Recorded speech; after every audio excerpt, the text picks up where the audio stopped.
ஈக்களை எடுத்து ஒரு ஜாடியில போட்டு மூடினால் என்ன ஆகும் என்று உங்களுக்கு தெரியுமா?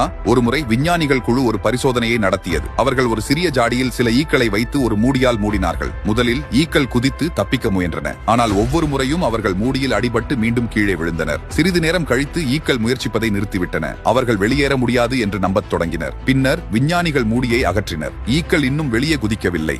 ஏன் என்று உங்களுக்கு தெரியுமா? ஏனென்றால் தப்பிப்பது சாத்தியமில்லை என்று அவர்கள் தங்களை தாங்களே நம்பிக்கொண்டனர். இதில் ஆச்சரியமான விஷயம் என்னவென்றால், பிற்காலத்தில் பிறந்த குட்டி ஈக்கள் ஜாடியிலிருந்து வெளியே குதிக்க முயற்சிக்கவில்லை. மூடி இல்லை என்றாலும் தப்பிக்க முடியாது என்று நினைத்து வளர்ந்தார்கள். இதிலிருந்து நாம் கற்றுக்கொள்ள வேண்டியது என்னவென்றால், சில சமயங்களில் நம்மால் எதையும் செய்ய முடியாது என்ற நம்பிக்கையே நம்மை தடுத்து நிறுத்தும் மிகப்பெரிய விஷயம். ஈக்களைப் போலவே அது சாத்தியமற்றது என்று நாம் நினைப்பதால் முயற்சி செய்வதை நிறுத்தலாம். ஆனால் உண்மையில் நம்மை தடுக்கும் ஒரே விஷயம் நமது சொந்த மனநிலைதான். நாம் சிந்திக்கும் முறையை மாற்றி நம்மை நம்பினால் எந்த வரம்புகளிலிருந்தும் விடுபட்டு நாம் நினைக்காததை சாதிக்க முடியும். வளர்ச்சியின் நோக்கம் மக்களின் வாழ்க்கையை ஊக்கம் அளித்து மேம்படுத்துவதாகும். எனவே எங்களை ஏற்கனவே ஃபாலோ பண்ணிருப்பீர்கள் என்றால் கங்க்ராச்சுலேஷன்ஸ், நீங்கள் வளர்ச்சியின் பாதையில் இருக்கீர்கள்.